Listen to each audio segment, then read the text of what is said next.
디모데후서 4장 6절에서 8절까지 말씀입니다. 디모데후서 4장 6절에서 8절까지 말씀. 길지 않은 말씀이니까 저와 여러분이 한 목소리로 같이 읽어보도록 하겠습니다. 우리 함께 읽겠습니다. 전제와 같이 내가 벌써 부어지고 나의 떠날 시각이 가까웠도다. 나는 선한 싸움을 싸우고 나의 달려갈 길을 마치고 믿음을 지켰으니 이제 후로는 나를 위하여 의의 면류관이 예비되었으므로 주 곧 의로우신 재판장이 그날에 내게 주실 것이며 내게만 아니라 주의 나타내심을 사모하는 모든 자에게도니라. 아멘. 저는 오늘 우리가 같이 읽은 말씀을 가지고 전제와 같은 삶이라는 제목으로 말씀을 전하려고 합니다.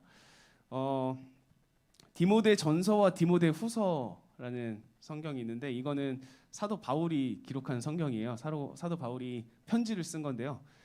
자기가 너무나도 사랑하는 제자 디모데를 향해서 쓴 편지입니다.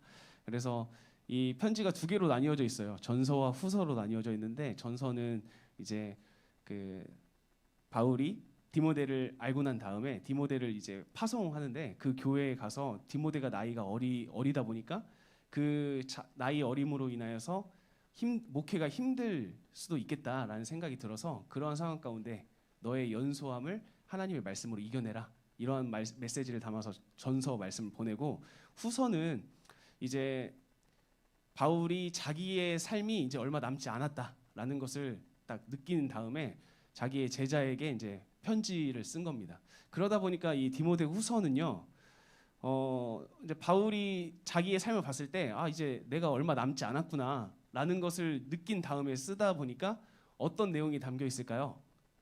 우리가 보통 흔히 말하는 유언 이런 느낌의 내용들이 담겨져 있습니다. 자기의 삶을 평가하기도 하고 그리고 자기의 사랑하는 제자에게 이제 어떻게 목회했으면 좋겠다. 그리고 나는 이렇게 살아왔다. 이런 것들 그리고 중요한 것이 무엇이다라는 것들을 메시지를 전달하기 위해서 쓴 편지가 디모데 후서입니다. 그 디모데 후서 중에서 오늘 우리가 읽었던 4장 6절에서 8절 말씀은 바울이 자기의 삶을 한 그 딱 세 구절로 요약해 놓은 거라고 보면 좀 좋아요. 그래서 그 말씀 가운데 바울은 자기의 삶을 어떻게 표현하고 있는지, 그래서 자기의 삶을 그렇게 표현하고 있는 바울로 인하여서 우리는 그 바울의 모습을 통해 어떠한 것을 도전받고 우리가 결단하면 좋을지에 대해서 한번 말씀을 나눠 보려고 합니다. 우리 먼저 그 6절 말씀을 보려고 하는데요. 6절 말씀을 보면 이렇게 되어 있습니다. 전제와 같이라고 시작이 돼요. 전제라는 거 들어보셨나요, 여러분? 전제가 무엇인 것 같습니까? 태우, 전제가 뭔 것 같아요? 제사. 우와. 네. 전제. 저 처음에 이거 전제 그건 줄 알았거든요. 제가 성경 잘 모를 때는 우리가 이거 전제하고 이런 거 얘기할 때 쓰는 그런 건 줄 알았는데 전제는 제사의 방법 중에 하나입니다. 제사의 방법 중에 하나인데 전제는 우리가 제사라고 하면 뭐 번제, 소제, 화목제, 속죄제, 속건제 이렇게 5가지가 이스라엘의 5대 제사라고 하거든요. 그런데 이 5가지의 제사는 각각의 개별의 제사예요. 그러니까 이게 무슨 말이냐면 번제 따로 드릴 수 있고 소제 따로 드릴 수 있고 화목제 따로 드릴 수 있는 이런 각각 그 개별적인 제사인데요. 전제는 개별적인 제사가 아니에요. 그러니까 전제만 드릴 수가 없습니다. 그러니까 전제는 항상 다른 제사와 함께 드려지는 제사가 전제라는 거예요. 그런데 전제는 어떤 역할을 하냐면 제사의 모든 마무리 때 이제 전제를 하는 건데 제사를 다 드리고 난 다음에 그 제사를 마무리하면서 그 하나님께 올려드린 그 제물, 어린 양의 그 제물 위에다가 준비한 그 제사를 드릴 사람이 준비한 포도주를 붓는 겁니다. 그래서 붓는 것을 통해서 그 하나의 모든 제사를 마무리하는 거라고 보시면 돼요. 그러니까 전제를 통해서 그 앞서 살펴봤던 화제나 뭐 화목제나 속죄제나 속건제 이런 것들을 마무리하는 거예요. 그런데 지금 바울이 자기의 삶을 어떻게 표현하고 있죠? 전제와 같이 내가 부어졌다라고 이야기를 하고 있어요.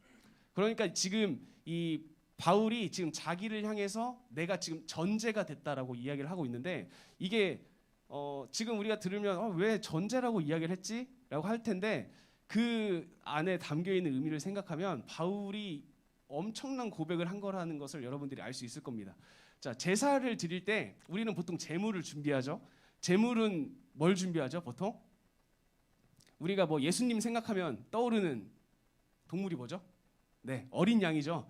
그래서 어린 양을 이제 하나님께 올려드리도록 잡습니다. 잡고 이제 다 분리하죠. 피, 기름, 뭐 내장, 그다음에 각 뜨고 가죽 벗기고 털 벗기고 이런 식으로 해가지고 이제 하나님께 올려드릴 부분 드리고 그리고 나눠 먹을 부분 나눠 먹고 막 이런 식으로 해서 제물을 완성을 합니다. 그래서 제물을 딱 제단 위에 올려놓고 그 제물의 제사를 끝내기 위해서 지금 바울이 뭐라고 하냐면 자기를 전제로 부었대요.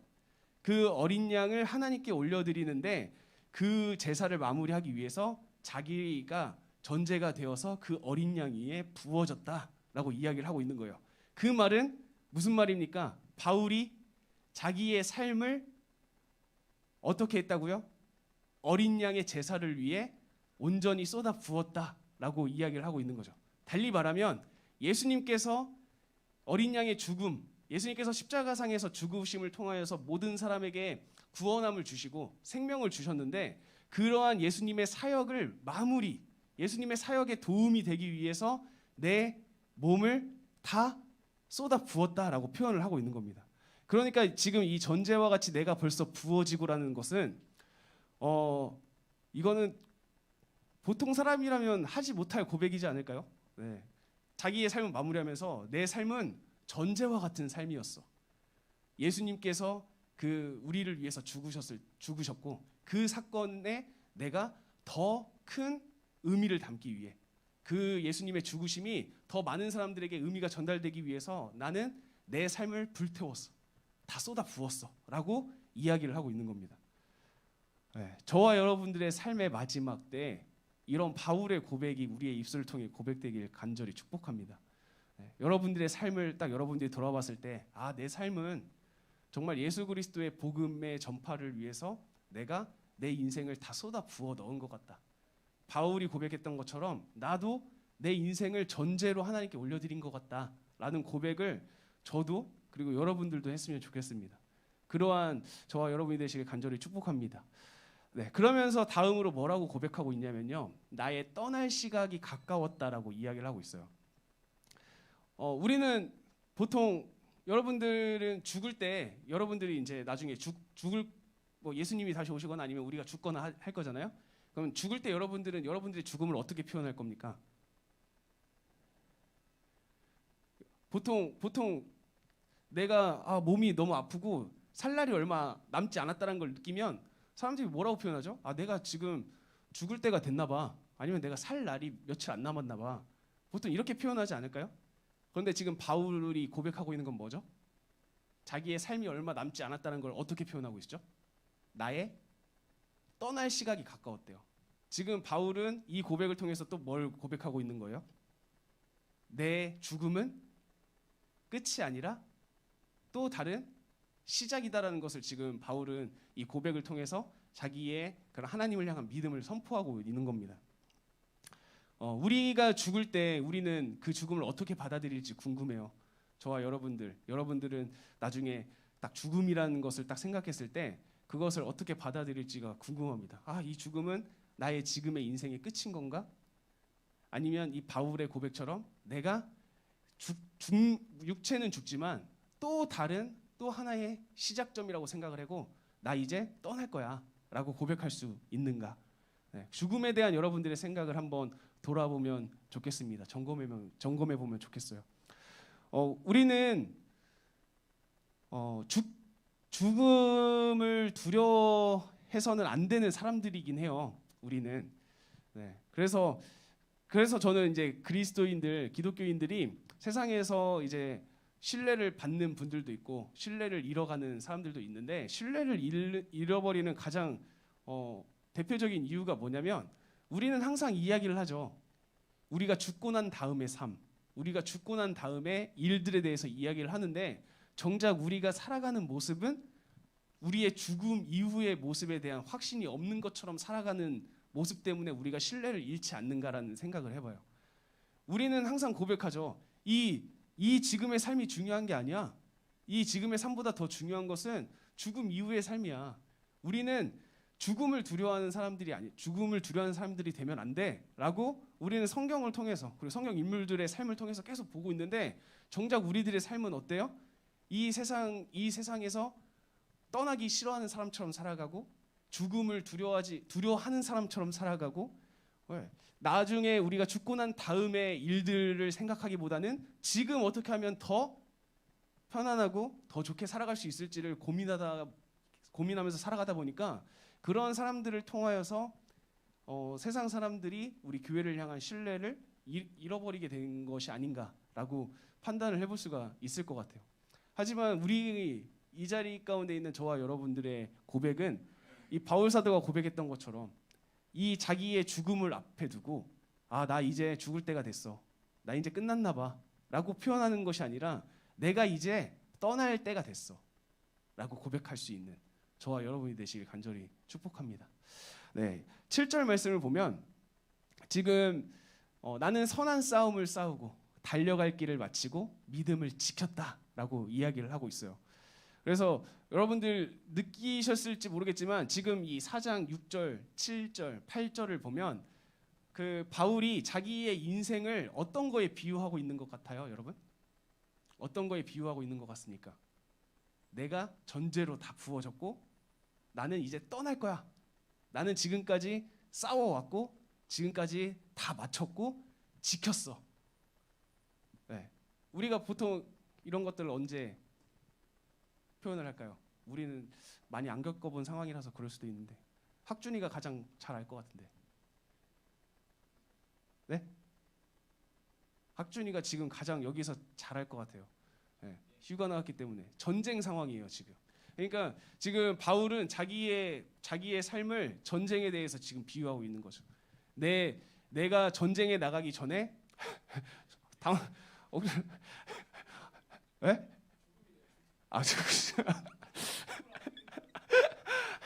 네. 학준이 얼굴 좀 어떻게 해줘요. 네. 네. 내가 지금 전제와 같이 다 부어졌고 내가 이제 떠날 거야. 내가 지금까지 싸워왔어. 내가 지금까지 마쳤어. 내가 지금까지 지켰어. 이것은 지금 바울이 자기의 인생을 전쟁으로 표현하고 있는 거예요. 내가 지금까지 잘 전쟁을 마쳤다라고 이야기를 하면서 좀 이따 8절에 보면 알겠지만 하나님을 하나님이라고 표현하지 않아요. 또 다른 것을 가지고 표현을 합니다. 자, 7절 말씀을 보면 바울이 나는 선한 싸움을 싸워왔다라고 이야기를 합니다. 나는 싸웠대요. 네, 우리는 싸움이라는 단어가 상당히 부정적으로 쓰고 있는데 지금 바울은 그 앞에 선한이라는 것을 붙여서 선한 싸움을 싸워왔다라고 이야기를 하고 있고요. 달려갈 길을 마쳤다라고 이야기를 합니다. 그러면 바울이 이야기한 달려갈 길은 어디였나요? 어떤 길이었을까요? 바울이 달려왔던 길. 그 길은 예수 그리스도의 길이고 하나님께서 우리에게 보여주신 길입니다. 그러니까 지금 바울은 자기의 인생 가운데 예수님께서 보여주신 길, 하나님께서 우리에게 알려주신 길, 그 길을 향해 달려왔고 그리고 그 길을 잘 마쳤고 그리고 그 달려오면서 무엇을 지켰다라고 표현하죠? 믿음이라고 표현을 하고 있어요. 그런데 이걸 이제 헬라어로 좀 번역을 하면요, 믿음이라는 이 단어가 위탁물이라는 단어예요. 위탁물이라는 단어. 그러니까 하나님께서 바울에게 맡겨준 위탁물을 지켰다라고 표현을 하면 되거든요. 그러면 하나님께서 바울에게 맡겨놓은 위탁물이 뭘까요? 믿음보다 조금 더 괜찮은 단어가 있다면 뭐가 있을까요? 하나님께서 바울에게 맡긴 위탁물. 바울은 그것을 지켰다라고 이야기를 하는데 뭘까요? 우리에게 있어서 굉장히 좋은 소식, 복음입니다. 복음. 그러니까 하나님께서 바울에게 맡겨준 위탁물, 그것은 뭐겠어요? 결국엔 복음이죠. 그리고 이것은 바울에게만 맡겨놓은 위탁물이 아닐 겁니다. 네. 저와 여러분들에게도 하나님께서는 그 위탁물을 맡겨놓으셨어요. 그 복음이라는 것을 맡겨놓으셨는데 그러면 여러분들은 그 위탁물을 여러분들의 선한 싸움을 싸워가면서 달려갈 길을 마칠 때까지 지킬 수 있는 사람들이 되어야 된다는 것입니다. 그래서 바울이 이야기한 것처럼 여러분들의 삶 가운데 싸움이 없을 수는 없을 거예요. 그래서 그 싸움을 싸워갈 텐데 여러분들이 그 싸움을 선한 싸움이라고 이해를 하고 그 선한 싸움을 잘 싸워가고 하나님께서 여러분들에게 알려주신 길, 예수님을 통해 보여주신 길, 그 길을 향해 달려가면서 그 달려갈 길을 모두 다 마칠 때쯤 하나님께서 나에게 맡겨주신 그 위탁물을 내가 잘 지켜왔는지 한번 확인해보는, 그래서 이렇게 바울처럼 고백하는 저와 여러분이 되시길 예수님의 이름으로 축복합니다. 네, 8절 말씀을 보면요, 이렇게 다 마무리하니까 이제 바울 앞에 면류관이 예비되었다라고 이야기를 합니다. 의의 면류관이라고 예비되었다라고 얘기를 하는데, 여러분 면류관을 보통 언제 쓰죠? 면류관. 여러분 면류관이라는 거 좀 들어봤나요? 면류관? 그 옛날에 그 송기정 씨라고 아세요, 여러분? 송기정 씨? 그 우리나라 사람인데 일제 강점기 때 올림픽에 나갔기 때문에 일장기를 달고 그 올림픽에 나가서 마라톤 우승을 했던 사람입니다. 근데 그 송기정 씨가 딱 마라톤 우승한 다음에 이 머리에 뭘 쓰죠? 그 면류관을 씁니다. 그러니까 월계수 잎을 이렇게 딱 쓰는데 그 잎은 승리를 상징해요. 승리를 상징한데, 그런데 그 송기정 씨의 표정은 승리한 표정이 아니었죠. 네. 이 면류관이라는 것은 승리를 상징하는 겁니다. 그런데 이 면류관을 예수님도 쓰셨어요. 예수님도 면류관 쓰셨죠. 어떤 면류관 쓰셨죠? 네, 가시 면류관 쓰셨잖아요. 그러니까 이것은 이스라엘 백성들, 그 유대인들이 예수님을 굉장히 모욕한 사건이었어요. 예수님이 유대인의 왕으로 왔다라고 이야기를 하니까 그 십자가 위에 그 죄인의 이름을 박죠. 뭐라고 박죠? 유대인의 왕이라고 이름을 받고 거기에 면류관을 씌워준 거예요. 너 그래, 유대인의 왕으로 왔구나, 너 승리했어 하면서 면류관을 썼는데 그 면류관이 가시예요. 그러니까 굉장히 조롱한 거거든요. 승리의 상징인 면류관을 씌워주지만 그거는 굉장히 고통스럽고 피 흘릴 수밖에 없는 그 가시 면류관을 만들어 놓은 것. 그런데 지금 바울은 뭐라고 얘기하죠? 나를 위하여 의의 면류관이 예비되었다. 면류관인데, 승리의 면류관인데, 그 승리의 면류관은 뭐로 돼 있다고 얘기하는 거예요? 의로움이다. 의로움이라고 이야기를 합니다. 그 의로움은 예수 그리스도의 가시 면류관 때문에 우리가 얻을 수 있는 것이죠. 우리가 그 가시 면류관을 쓰신 예수님을 믿음으로써 우리가 의롭다함을 받기 때문에 의의 면류관이 예비되었다라는 것은 우리가 예수님을 믿음으로써 선한 싸움을 싸워 왔을 때 받을 수 있는 것, 쟁취할 수 있는 것입니다. 그러니까 지금 바울은 의의 면류관이 나에게 예비되었다. 그러면서 하나님을 이렇게 표현합니다. 어떻게 표현하고 있죠? 하나님을 뭐라고 표현합니까? 의로우신 재판장이라고 표현을 하고 있습니다. 왜 바울은 하나님을 재판장이라고 표현을 했을까요? 하나님을 표현할 수 있는 여러 단어가 있었을 텐데 왜 재판장이라고 표현을 했을까? 네, 이거는 당시 상황을 생각해 봐야 됩니다. 네, 지금 바울은 어떤 상태에 있죠? 지금 자기가 마지막 때를 느꼈다라고 한다면 바울은 지금 위치가 어디일까요? 어디에 있을까요? 바울의 위치 어디에 갇혀 있을까요? 이러면 알겠죠. 바울이 갇혀 있는 곳, 감옥. 네, 바울이 감옥에 있었어요. 감옥에 있었는데 바울이 감옥에 들어온 이유는 뭐였죠? 누구의 명령 때문에 바울이 갇혔을까요? 바울이 지금 어디로 전도를 갔을 때 이렇게 갇히게 됐을까요? 크게 말해봐요. 로마. 네, 로마. 네, 그러니까 지금 바울이 활동하던 시기가 로마가 이렇게 이 세상 여러분 로마 제국이라고 부를 때 로마가 굉장히 큰 영토를 가지고 있을 때인데, 그러다 보니까 로마의 왕은요 이 당시에는 신이었어요. 사람들에게는 신이었어요. 그야말로 신. 그래서 로마의 황제가 이야기하면 그대로 되는 거고 로마의 황제가 아니라고 하면 아닌 거고, 그러니까 로마의 황제가 신이었던 그 상황 가운데 로마 황제가 바울을 옥에 가두라고 했고 사형 명령을 내렸기 때문에 바울은 갇히고 사형을 기다리고 있는 상황이었어요. 그런데 그런 상황 가운데 바울이 뭐라고 얘기하는 거예요? 나에게 있어서 재판장은 로마 황제가 아니라 하나님이다라는 표현을 쓰고 있는 겁니다. 그러니까 지금 바울은 나를 지금 이 감옥에 가두고 나에게 사형 선고가 내려졌지만 나는 그냥 사형 당하는 사람이 아니라 나에게는 의의 면류관이 쓰여질 사람이다. 왜 그러냐면 나에게는 그 로마 황제라는 재판장이 아니라 의로우신 재판장, 곧 하나님이 계시기 때문이다라고 이야기를 하는 겁니다. 그러니까 이 6절과 7절과 8절을 통해서 우리가 바울에 대해서 알 수 있는 것은 무엇이냐면 바울은 분명한 신앙을 가지고 있었어요. 그리고 그 신앙은 자기의 삶과 동떨어져 있지 않았어요. 바울은 자기의 삶의 이유는 전제와 같이 되어야 된다는 걸 알고 있었어요. 예수님의 사역에 내가 내 몸을 헌신해서 쏟아붓는 것이 내 사명이다. 그리고 자기가 해야 될 것은 선한 싸움을 싸우고 달려갈 길을 마치고 하나님께서 나에게 맡긴 위탁물, 그 복음을 지켜내는 것, 그것이 내가 이 땅 가운데서의 사명이다라는 것을 분명히 알고 있었고, 이것을 했을 때 하나님께서는 나에게 의의 면류관을 주실 거고 의로우신 재판장께서 나에게 사형 선고가 아니라 나에게 올바른 선고를 해주실 거다라고 이야기를 하고 있는 것이죠. 자, 우리는 살아가면서 우리의 신앙 고백을 되게 많이 해요. 여러분들도 여러분들의 신앙 고백을 많이 할 겁니다. 그런데 우리는 점검해 볼 필요가 있어요. 어떤 걸 점검해 봐야 되냐면 내 신앙 고백과 내 삶이 잘 맞고 있는가라는 거죠. 우리는 유일신 하나님을 섬기고 있는데 유일신 하나님을 섬기고 있지만 우리가 살아가는 모습은 무신론인 것처럼 살아가는 사람이라면 우리는 우리의 신앙 고백과 내 삶이 다른 삶을 살고 있는 거죠. 입술만 고백하는 거죠. 이게 말로만 고백하는 거라고 표현할 수 있는 겁니다.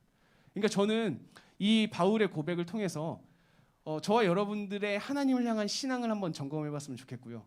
하나님을 향한 신앙을 점검한 다음에 내가 그 하나님을 향한 신앙대로 이 세상에서 살고 있는가? 내가 믿음으로 고백하는 말과 내가 행동으로 살고 있는 것에는 다름이 존재하지 않는가라는 것을 생각해 볼 필요가 있습니다. 네. 그래서 바라기는 사실 우리가 지금 6절, 7절, 8절 이 바울의 고백을 통해서 지금 메시지를 뽑아내는 것은 여러분들도 그리고 저도 다 알고 있는 거예요. 우리는 예수님의 희생에 우리의 몸을 헌신해서 드려야 되는 존재다. 우리는 선한 싸움을 싸워야 되고 달려갈 길을 잘 마치고 복음을 지켜야 되는 존재다. 그러면 우리에게 의의 면류관이 주어질 것이다. 이거는 우리는 다 알고 있죠. 하지만 정말 중요한 것은 바울처럼 마지막에 자기의 삶의 마지막에 자기의 삶을 요약 정리하면서 이렇게 고백할 수 있는가입니다. 네. 저는 저와 여러분들이 우리의 삶을 다 마무리하고 정리할 때 이런 바울의 고백을 뛰어넘어서 더 하나님께 헌신된 고백, 내 삶을 정리해서 다른 사람들에게 도전을 주고 메시지를 줄 수 있는 고백이 우리의 입술을 통해서 고백되었으면 좋겠어요. 그러한 사람들이 나타날 때, 넘쳐날 때 우리 교회는요, 지금 사람들이 걱정하는 교회가 아니라 신뢰가 무너져 있는 교회가 아니라 교회라고 하면 믿음직하고 교회라고 하면 이 세상에 소망이 되겠구나라고 그렇게 사람들의 인식과 사람들의 생각이 바뀌게 될 겁니다. 그래서 저는 저와 여러분들이 이러한 세상을 바꾸는, 세상을 움직이는 여러분들이 되셨으면 좋겠어요.